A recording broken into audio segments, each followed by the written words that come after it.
women heroes of WY ladies who changed the game. Imagine living in a time where bombs and missiles are always falling from the sky. The sounds of machine guns are heard every day, plus explosions light up the night. You are in a war zone where every man and nation from all over the world is involved. These World War II women experienced this in the battlefields of Europe. They were the pioneers of women being involved actively in the armies of the 20s. These ladies were heroes in their own right. Some died in active duty, leaving a celebrated legacy. They took a weapon and went to the battlefield. These World War II women were brave and pioneer that cemented their legacy in history. They were heroes to their people and country. So let's check out these women heroes of YY one by one, because when you know them, you can know the impact they made on history. Hannie Schaft, a Dutch resistance fighter commonly referred as the girl with the red hair that rebelled against the German occupation of her country, the Netherlands. She was born in 16th September 1920. She was interested in politics, therefore for her to pursue studies in law at the University of Amsterdam was the most logical thing to do.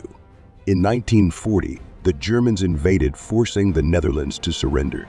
But the Germans had a condition for all university students, that they sign an allegiance form to the Germans, Hannie Schaft, and almost 80 of all the university students refused. Therefore, they were not allowed to continue their studies. When the Germans started targeting Dutch Jews, she sought to help them by giving them fake identities to have free movement. She mostly did courier work like transporting weapons and documents. As she became more involved in the Dutch resistance, the missions become more risky, like assassinations and blowing up German positions. In one such assassination mission, she was with a fellow resistance fighter.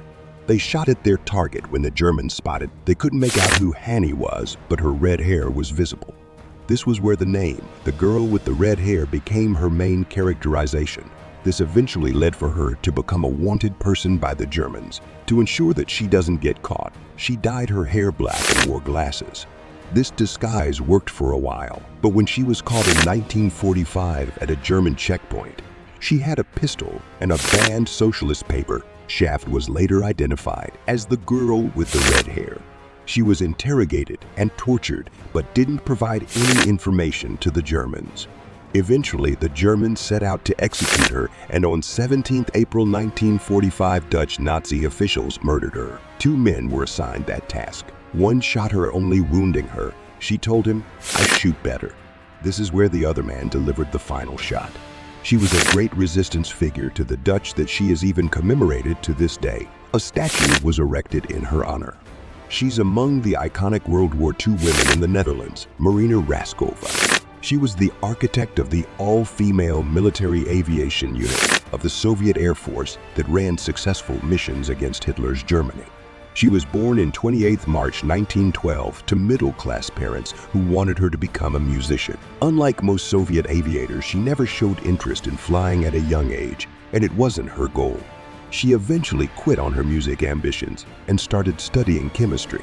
By 1931, she had graduated and was working with the Soviet Air Force in the Aeronavigation Laboratory. By 1933, aged 19, she became the first female navigator in the Soviet Air Force. She therefore had a pilot's license and became a teacher or instructor at the Zhukovsky Air Academy.